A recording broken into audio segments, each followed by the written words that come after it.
वनांचल TV 24 live. Jagannath रथ यात्रा का पर्व भगवान जगन्नाथ, बलराम और सुभद्रा की वार्षिक यात्रा का प्रतीक है।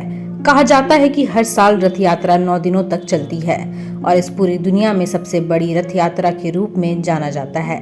ऐसा कहा जाता है इसमें शामिल होने से अक्षय फलों की प्राप्ति होती है, साथ ही जीवन की सभी बाधाओं का नाश होता है।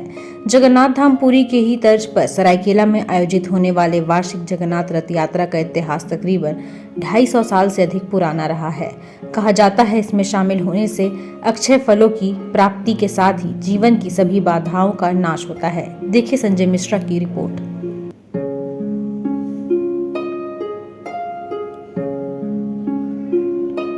लोक धारणा है कि सरायकेला में महाप्रभु श्री जगन्नाथ का आगमन अलौकिक है। महाप्रभु श्री जगन्नाथ के पूजन की परंपरा तकरीबन 250 साल से अधिक पुरानी बताई जाती है। इनके सरायकेला आगमन के संबंध में कहा जाता है कि उड़ीसा स्थित ढेकानाल के पुजारी पंडित जलंधर महापात्र को नदी में स्नान करने के क्रम में महाप्रभु के विग्रह यानी लकड़ी का दर्शन बहते हुए हुआ था, जिसे घर लाकर पुजारी ने श्रृंगार करते हुए पूजा अर्चना शुरू की। कुछ समय पश्चात पंडित जलंधर महाप्रभु के विग्रह को लेकर तत्कालीन सरायकेला स्टेट में पहुंचे और खपड़ेल घर में महाप्रभु को स्थापित कर पूजा अर्चना करने लगे। इसी दौरान युद्ध के लिए जा रहे सरायकेला स्टेट के तत्कालीन महाराजा अभिराज सिंह को कुटिया से घंटी की आवाज आती हुई सुनाई दी। इस पर वह कुटिया में जाकर महाप्रभु से युद्ध विजय का आशीर्वाद मांगे। युद्ध से विजयी होकर लौटने के बाद उन्होंने पुजारी सहित महाप्रभु को लाकर खरकई नदी के तट पर जमीन देकर बसाया। इसके बाद प्रसिद्ध शिल्पकार चंद्रमोहन महापात्र के निर्देशन पर कुटिया को भव्य रूप देकर मंदिर का निर्माण कराया गया, जो पश्चिम बंगाल स्थित बांकुड़ा और उड़ीसा के मिश्रित मंदिर वास्तुकला निर्माण शैली का उदाहरण है। टेराकोटा पद्धति से तकरीबन 1.25 साल पहले उक्त प्राचीन जगन्नाथ श्री मंदिर का निर्माण कराया गया था। वहीं परंपरागत तरीके से महाप्रभु श्री जगन्नाथ की पूजा परंपरा को लेकर पुजारी जलंधर महापात्र की 10वीं पीढ़ी आज महाप्रभु की सेवा कर रही है।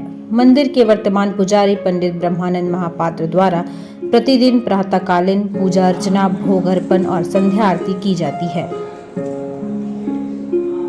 महाप्रभु की पूजा अर्चना सहित संस्कृति के संरक्षक सरायकेला के राजा पदेन होते हैं। उड़ीसा से बिहार के विभाजन के समय सरकार के साथ हुए राजकीय करार के अनुसार 1 जनवरी 1948 से उक्त मंदिर की देखरेख और परंपराओं के निर्वहन का अधिकार वर्तमान में झारखंड राज्य सरकार के पास होने के बावजूद परंपरा अनुसार इसके संरक्षक सरायकेला के वर्तमान राजा प्रताप आदित्य सिंह देव हैं। इसके अलावा वर्ष 2007 से जगन्नाथ सेवा समिति उक्त मंदिर की देखरेख और परंपराओं का निर्वहन कर रही है। श्री जगन्नाथ सेवा समिति के अध्यक्ष राजा सिंह देव बताते हैं कि समिति की ओर से और जगन्नाथ भक्तों के सहयोग से महाप्रभु श्री जगन्नाथ की रथ यात्रा के लिए 6 पहिया वाले रथ बनाने की तैयारी की जा रही है, जो अगले वर्ष 2025 की वार्षिक रथ यात्रा में महाप्रभु के भव्य रथ के रूप में तैयार होकर रथ यात्रा में उपयोग लाई जाएगी। सरायकेला जगन्नाथ रथ यात्रा का विशेष महत्व है। इस शुभ अवसर पर इंतजार भक्त बेसब्री के साथ करते हैं। यह पर्व भगवान जगन्नाथ, बलराम और सुभद्रा की वार्षिक यात्रा का भी प्रतीक है। हर साल रथ यात्रा 9 दिनों तक चलती है और पुरी के तर्ज पर सरायकेला रथ यात्रा के रूप में निकाली जाती है। ऐसा कहा जाता है इसमें शामिल होने से अक्षय फलों की प्राप्ति होती है, साथ ही जीवन की सभी बाधाओं का नाश भी होता है। सरायकेला से संजय मिश्रा की रिपोर्ट। बस देखते रहिए वनांचल 24 टीवी लाइव।